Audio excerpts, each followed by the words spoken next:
So there I am, scrubbing away at the dishes, and I turn to my husband, who's lounging on the couch, and I'm like, hey, honey, why do you always talk so quietly? And he's just sitting there, all laid back, and he says, well, I don't want our dinner to hear us. We both burst out laughing, just enjoying the moment. And then, out of nowhere, this monster bursts out of my belly, tearing me open with its crazy claws.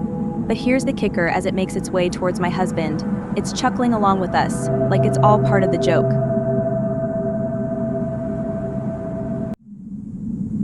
When I was 16, me and my buddies Evan and Jake thought it'd be cool to get a hotel room for spring break.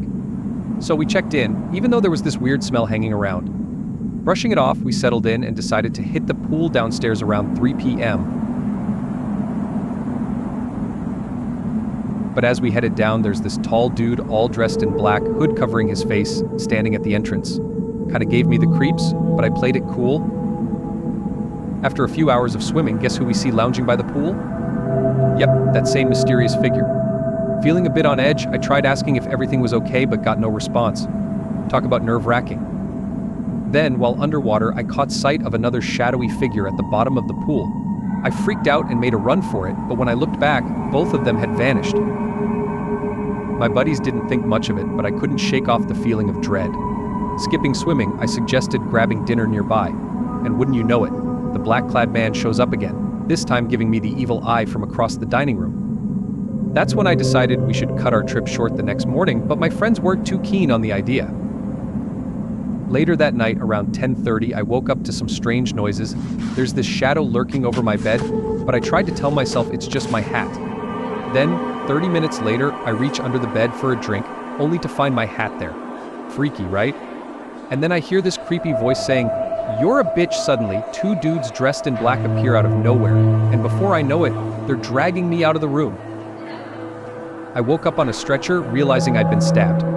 Luckily, someone came to my rescue, but the guys who did it managed to escape. Ever since then, I've always kept a nightlight on, just to ease my nerves. I've been living in this old house in the middle of nowhere in northern England for as long as I can remember. They say it was built back in the 17th century by some soldiers who were trying to escape the war. When I was a kid, this place was always buzzing with noise, gramps swearing, family chatter, and laughter. But after my parents split up, everything changed. Dad turned bitter and sick, drowning his sorrows in whiskey every night. Eventually, he pushed us all away, and I left too. I headed to London to study and escape the chaos. That's where I met my husband. And after Dad passed away last summer, we decided to move back to the family house. Ed's been a real handyman since we got back, fixing up the place bit by bit. It's funny, I never noticed how noisy this old house gets at night when I was a kid. Creaks, taps, and strange noises echoing through the walls.